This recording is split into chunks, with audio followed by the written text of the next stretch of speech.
네, 오른장 탑5 소보장의 반란 제주반도체와 리노공업. 제주반도체는 지금 보니까 약간 약세로 아침에 전환이 됐어요. 반도체 좋은 아침에 온디바이드 얘기하면서 정말 최근에 단기적인 급등하고 나서 오늘은 고점 7,970원까지 올라갔다가 지금은 윗골이 좀 달고 음봉 전환을 했고요. 그 리노공업 같은 경우에는 이 종목도 정말 무섭게 급등을 하네요. 여전히 5% 이상의 강세, 장중에 22만 4천 원까지 고점을 높이기도 했습니다. 일단은 반도체 이야기하기 전에 지금 중국 관련한 지표 하나 나와서 이야기를 좀 해보겠는데 테이버구스가 한번 우리 또 지표 관련한 지표 요정이잖아요. 네. PMI 지금 서비스업 PMI가 발표가 됐죠. 네. 일단은 지금 중국에서 최신 서비스 PMI가 발표가 됐습니다. 발표가 됐는데 예상치가 50.7포인트였는데 실제 발표치는 51.5가 나왔고요. 요거는 지난 2개월 동안 포인트를 보시면 50.2였고 50.4였고 거기에서 이제 반등하는 모습을 좀 보이고 있다라는 점. 그러니까 말 그대로 중국이 돈을 풀고 있다라는 시그널이 나오고 있는데 이 부분에서 이게 PMI가 살짝 반응하고 있다라는 점에서 오늘 같은 경우에는 항생 지수, 특히 뭐 항생 테크 지수가 반등을 하는지는 조금 지켜볼 필요가 있을 것 같다. 이렇게 말씀을 드리도록 하겠습니다. 사실 요즘에 감기가 심해서 항생제 먹는 분들 진짜 많으신데 예? 항생 지수가 얼른 올라갔으면 좋겠습니다. 항생제를 많이 먹는 것보다는 항생 지수가 많이 올라가야 또 국내 증시에도 반도체 쪽 좋겠죠. 다들 많이 아프시구나.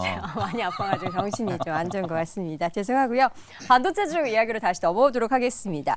지금 보니까 여전히 온디바이스 쪽에 있어서의 기대감이 주가를 쫙 끌고 올라간 종목들이 많은데 오늘은 약간은 좀 희비가 교차되고 있는 그러니까 윗꼬리를 좀 다는 종목들도 좀 보여요. 조정을 좀 봤는데요. 오늘 아까 말씀하셨던 리노공업 제외하고 나머지 다른 그 온디바이스 A 관련주로 묶여 있는 그런 종목들은 상당히 큰 폭의 조정을 좀 받고는 있는 모습이에요. 뭐 칩셋 미디어라든지 텔레칩스, 심텍, 제주반도체도 물론이고요. 그렇지만 뭐 사실 이제 반도체의 지금 최애는 사실 온디바이스 AI 아니겠습니까? 그렇죠. 한때는 이제 HBM이 그 자리를 차지했다가 지금은 이제 온디바이스 AI로 갈아탔는데 아마 또 갈아탈 거예요. 어디로요? HBM으로 또 왔다 갔다? 왔다 갔다 하지 않을까. 뭐 양다리 뭐 걸쳐도 되죠. 뭐. 세 다리 네 다리 다 걸쳐도 되는 거 아니겠습니까? 어쨌든 올라가면 되는 거잖아요. 그럼요. 네. 어쨌든 지금은 온디바이스 AI가 가장 주목도가 높은 이슈는 분명히 맞는 것 같습니다. 그러니까 AI가 화두이고 뭐 지금 강한 모멘텀을 받고 있는 가운데 어쨌든 AI가 하드웨어 디바이스로 확장이 되면서 자연스럽게 주목받는 기술 아니겠습니까? 이제 내년에 PC라든지 뭐 모바일, 뭐 웨어러블 기기, 뭐 자동차, 드론까지도 얘기가 최근에 되고 있는데 이런 기기들로 이제 온디바이스 AI 기술을 통해서 하드웨어 AI들이 이제 나올 것이다. 이런 것에 대한 기대, 구체적인 계획도 나온 것들 많이 있잖아요. 삼성전자는 내년 갤럭시 S24 AI 모바일 폰으로 세계 최초로 나올 예정이고요. 뭐 중국 관련된 안드로이드 계열 중국 업체들도 역시 내년부터 AI를 탑재한 온디바이스 AI를 탑재한 단말기들을 내놓을 전망이고 시장 전망도 현재로서 굉장히 밝습니다. 뭐 2030년까지 87조 원 규모로 성장할 전망이다. 이렇게 긍정적인 전망들이 제시되고 있으니까 반도체 업황 턴어라운드와 맞물려서 이렇게 좀 세게 수급을 받는 요인으로도 작용하는 것 같습니다. 네, 제주반도체는 오늘 장중에 52주 신고가 경신한 뒤에 지금 음봉 전환하게 됐지만 장기적으로 정말 가파르게 올랐는데 이 정도 오를 만한 뭐 재료와 모멘텀을 가지고 있는 기업 맞나요? 일단 뭐 LPDDR 설계를 하고 있다라는 측면에서 뭐 시장에서 기대가 굉장히 높은 것 같죠. 왜냐하면 AI라는 게 그동안 우리가 생각했던 것은 다 클라우드에서 돌려서 뭔가 제공해야 된다라고 했는데 지금 얘기하고 있는 디바이스 AI는 디바이스 자체에서 이제 AI를 돌린다는 거죠. 그러면 뭐 아시는 것처럼 지금 AI 서버 같은 경우에도 전력 잡아먹는 괴물이잖아요. 그러면 이게 디바이스로 오게 되면 디바이스에서도 엄청난 전력을 잡아먹을 거 아니겠습니까? 그러니까 저전력 쓰는 그런 LPDDR이 당연히 많이 쓰일 수밖에 없다라는 점에 있어서 해당 종목이 조금 움직인 것 같고, 그다음에 이 종목이 그 실적 대비해서 그렇게 뭐 고평가되었거나 크게 이제 시장에서 고평가되었다고 평가되는 종목은 아니었기 때문에 오히려 그런 측면에서 주가의 반등이 나타났다라고 봐야 되는데, 근데 말씀해 주셨다시피 최근에 주가가 급등하기 시작하면서 지금부터는 조금은 이제부터는 싸지지는 않고 있다. 옛날처럼 싸거나 아주 매력적인 주가는 아니다라는 점도 분명히 생각해 볼 필요가 있겠고, 그다음에 제주반도체가 과연 뭐 삼성전자, SK하이닉스, 마이크론 같은 업체에 지금 그 LPDDR 설계를 제공하고 있는가? 그것도 아니거든요. 그러니까 그런 측면에서 봤을 때는 분명히 저평가된 종목이 좋은 가격으로 올라온 건 맞지만 네. 여기에서 추가적으로 확산하기 위해서는 좀 더 우리가 확인해 봐야 될 그런 뭐 수주 소식이라든지 이런 부분들은 좀 있지 않을까라고 보고 있습니다. 항상 우리가 이제 그런 부분들을 또 지적에 나서고 보면은 또 실체가 없는 것 같기는 한데 또 이렇게 올라가는 것에 대해서는 우리가 끌어내리려고 해도 자기가 올라간다고 하면 끊임없이 올라가는 게 또 주식 아니겠습니까? 근데 우리는 또 언제나 또 냉정한 시각을 잃지 않아야 되기 때문에 이런 부분도 함께 한켠에는 늘 챙겨두시고 하락할 때 아 이런 부분이 있긴 했었구나라는 것을 또 염두를 해두시면 좋을 것 같고요. 리노공업 같은 경우에는 오늘 22만 4천 원. 와, 이 종목도 정말 강합니다. 10만 원대였던 주가가 벌써 20만 원 속을 훌쩍 넘어섰고 오늘 여전히 5%대 강세인데 지금 보니까 외국인 투자자들이 리노공업을 엄청 사요. 네. 일단은 뭐 오늘장 같은 경우 좀 일부 차익이 나오고 있는 상황인데요. 뭐 말씀 주신 것처럼 온디바이스 AI가 좀 부각이 됐었던 뭐 11월 같은 경우는 좀 외국인의 많은 순매수가 좀 있었다라고 보시면 좋을 것 같습니다. 사실 이제 리노공업이 상승이 나오기 시작을 했었던 게 이제 리포트가 나오고 나서였었거든요. 네. 이제 생각보다 영업이익률이 뭐 30~40%대가 나와주면서 생각보다 굉장히 좀 탄탄한데라는 기대감이 있었고 거기에서도 사실 목표 주가가 20만 원대 위로 얘기가 나왔었고 오늘도 사실 또 리포트가 또 나왔거든요.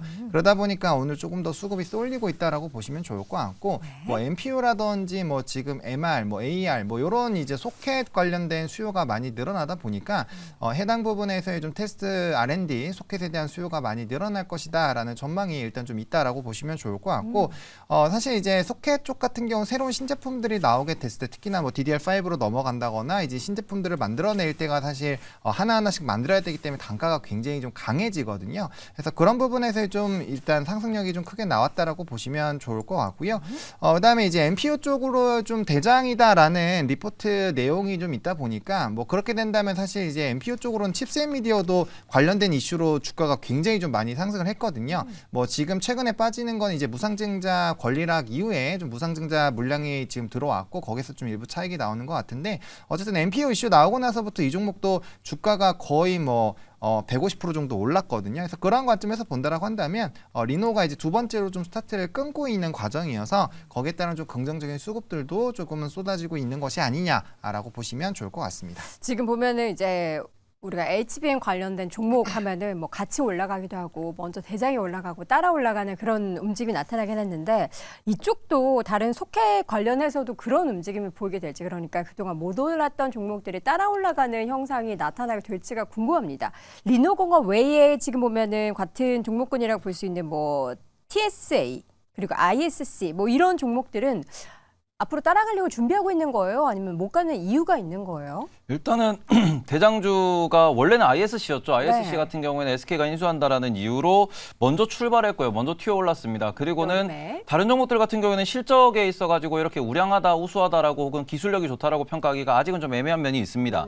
그리고 리노공업 같은 경우에는 계속해서 이제 좋은데 못 간다, 좋은데 안 간다 이런 얘기를 정말 많이 했고요. 뭐 저 같은 경우에도 반도체 탑픽 꼽으라 그러면은 무조건 리노공업을 넣는 그런 뭐 그 정도의 기술력을 보유하고 있고 주주환원이라든지 정책이라든지 거래처가 아주 우수한 기업이 있기 때문에 언젠가는 갈 기업이었는데 지금 처음 보고서가 나오고 상승한 이후부터는 이게 완전 차트 매매에 들어갔다라고 보셔야 될 것 같습니다. 네. 실제로 보시면은 11선을 한 번도 이탈하지 아니하고 상승하고 있는 이 상황이기 때문에 결국에는 기술적으로 매도 시그널이 아직까지 나오지 않았다라는 점에서 계속 올라가고 있는 거고요. 그리고는 ISC 같은 경우에는 보시면은 121선을 타면서 계속해서 꾸준히 우상향은 유지하고 있습니다. 다만 올해 초에 인수 전에 미리 올랐던 부분이 여전히 좀 부담스러운 상황이기 때문에 그런 부분에서 ISC는 지금은 좀 쉬어가고 있다.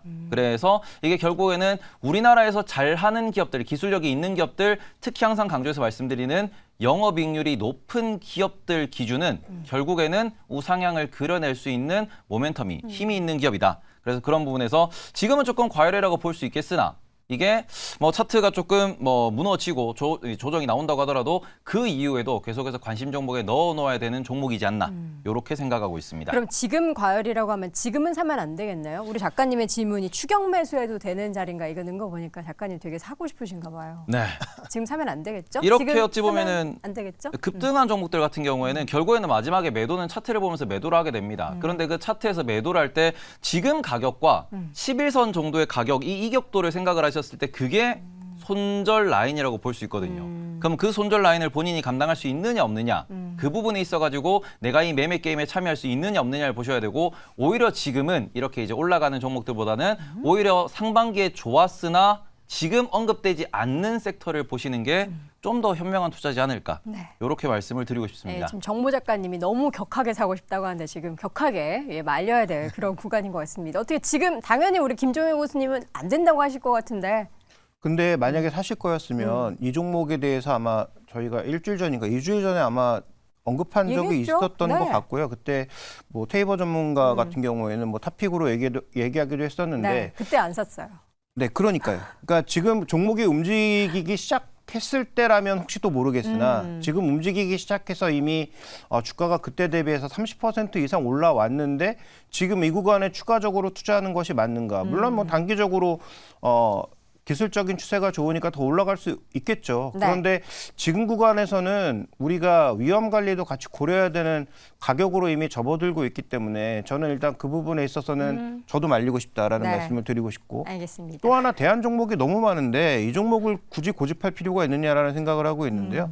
대안 종목을 그럼 알려주시죠. 네, 전 세계에서 1위하고 있는 ASE가 PER이 14배밖에 안 됩니다. 그런데 우리나라 종목군들, 삼성전자에 목매달고 있는 우리나라 종목만 사야 되느냐? 그렇지 않다라고 보고 있고요. TSMC와 붙어가고 있는 종목군들을 사는 게 저는 더 훨씬 더 유리하고 우리나라 종목군들보다 저평가됐고 매출이나 전체적인 규모도 훨씬 크다라는 점에서 대안 종목이 너무 많다라고 네. 말씀드리겠습니다. 그때는 돈이 없었대요. 예, 그래서 그때는 사고 싶어도 돈이 없어서 못 샀다라는 거고요. 지금은 돈이 조금 다른 걸로 이제 팔아가지고 생겨서 따라가고 싶은데 지금은 조금 높아진 가격이니까 좀 부담스럽다라는 부분을 다시 한번 체크해 드리도록 하겠습니다. 자, 네 분의 의견 한 줄 평으로 정리해 보죠. 김종효 고수의 의견입니다. 리노공업 너무 좀 앞서가고 있다. 그리고 손소호 고수는 반도체 소부장 주목하자. 하창원 고수 반도체 대세불변이다. 주체만 바뀌었을 뿐이다. 테이버 고수는 주식은 기세다라고 의견을 남겼습니다. 자, 이렇게 해서 오늘 짱탑5 벌써 4위 주제까지 확인해봤고요. 이어지는 3위 주제 확인해 보시죠.